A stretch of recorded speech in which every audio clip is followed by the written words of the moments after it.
Dear listeners, I welcome you to my channel.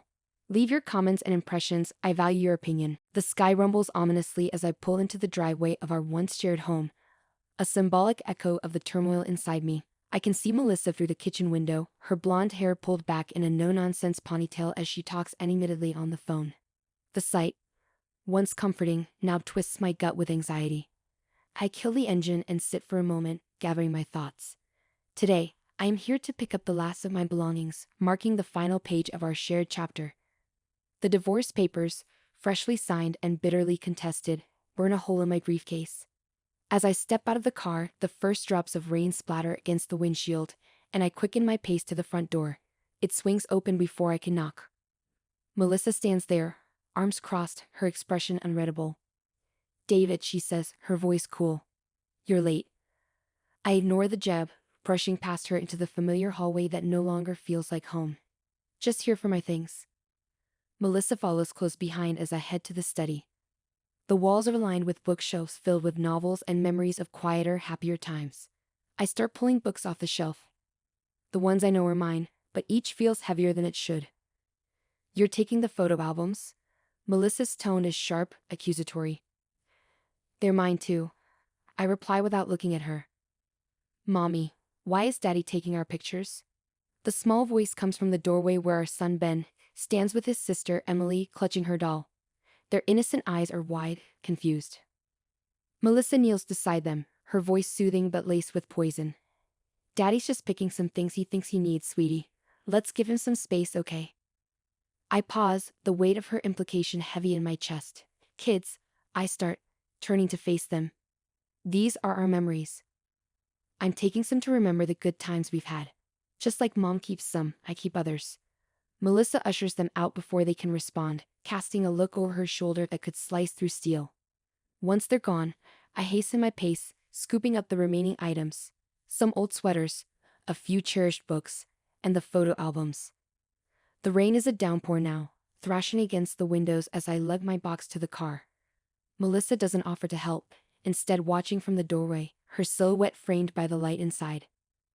As I shove the box into the trunk, she calls out, "You'll regret this, David, taking everything away from your children."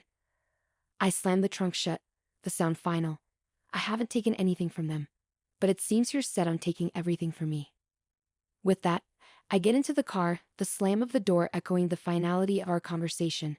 As I drive away, the rearview mirror frames Melissa standing in the rain, watching me leave.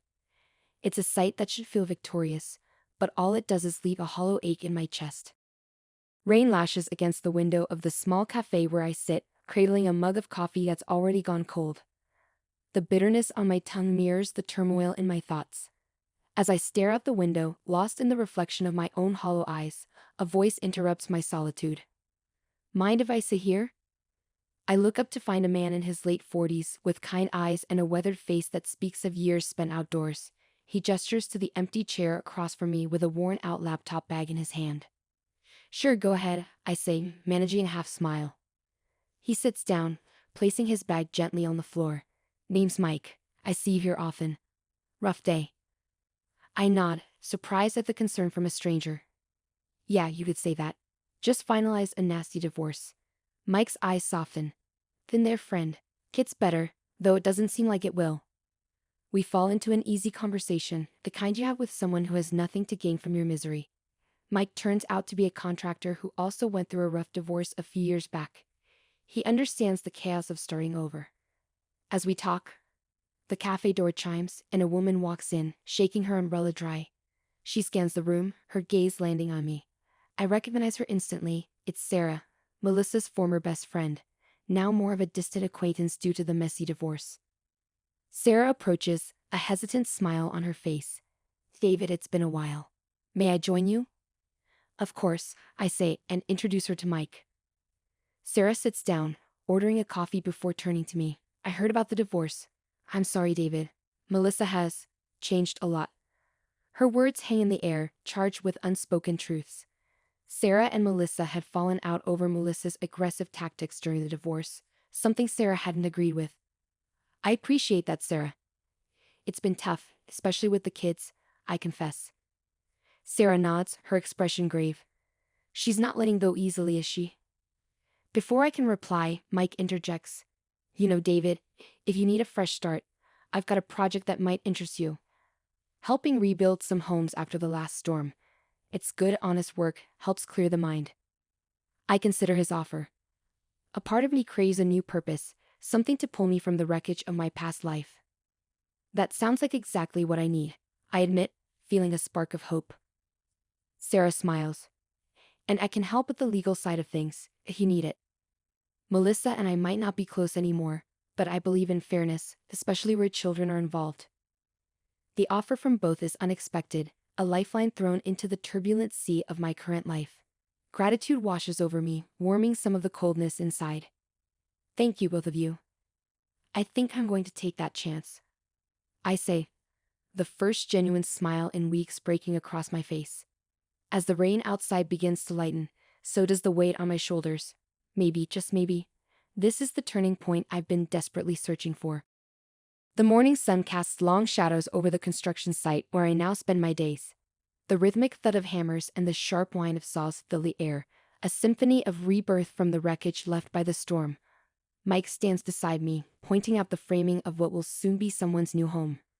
See, every nail, every board has its place, just like every moment in our lives. David, Mike says, his voice barely audible over the din. I nod, adjusting my safety helmet. Since taking up Mike's offer, I found a strange peace in the physical labor, the tangible result of my efforts providing a stark contrast to the emotional chaos of the past months. As we work, a black pickup pulls up to the site. A tall, lean man steps out, his boots kicking up dust as he approaches. It's Frank, another contractor, but with a reputation for sharp practices in business. He greets Mike with a nod and turns his keen eyes on me. David, right? Heard you were new to the crew. How's the ex-wife? His voice is sardonic, and I bristle at the mention. Just fine, thanks, I reply curtly, not in the mood to discuss my personal life. Frank chuckles, shaking his head. You'll learn. On this site, we're all open books, helps keep the backstabbing to a minimum. Before I can respond, Sarah calls me on my cell. Excusing myself, I step away, answering the call. Hey Sarah, what's up? David, I got some news about Melissa. She's making moves to cut your visitation rights. Seems she's not done fighting. Sarah's voice is tense, worried. A knot forms in my stomach. What? Why? I've done everything by the book. She's claiming financial instability due to the divorce is affecting your parenting. I'm looking into it, but you need to be careful, Sarah advises. I rub my forehead, feeling the onset of a headache. Thanks for the heads up, Sarah. Let's meet later to discuss this. After hanging up, I return to work, but my heart isn't in it. The rest of the morning passes in a blur activity that I mechanically move through, my thoughts troubled. Lunchtime finds me sitting alone, staring at my sandwich without appetite. Mike joins me, his brow furrowed. You look like you've seen a ghost. Everything all right? I shake my head. It's Melissa. She's trying to use the divorce to hurt my relationship with the kids now. Mike sighs, his expression sympathetic. Dirty tactics. But remember, the foundation you lay now is what you'll build on later. Stay strong. Focus on what's important. His words strike a chord in me. I realize that this fight isn't just about the past, but about securing a future. Energized by this revelation, I stand, my resolve solidifying.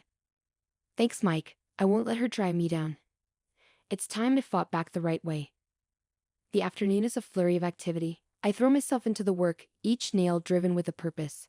As the day ends, I feel a renewed sense of direction. This battle may be far from over, but I am not alone, and I am not without resources. With friends like Mike and Sarah, and the resilience I'm building here among these new foundations, I know I can face whatever comes next. The courthouse looms large as I climb the stone steps, each one a reminder of the gravity of today's custody hearing. My palms are sweaty, but my stride is determined.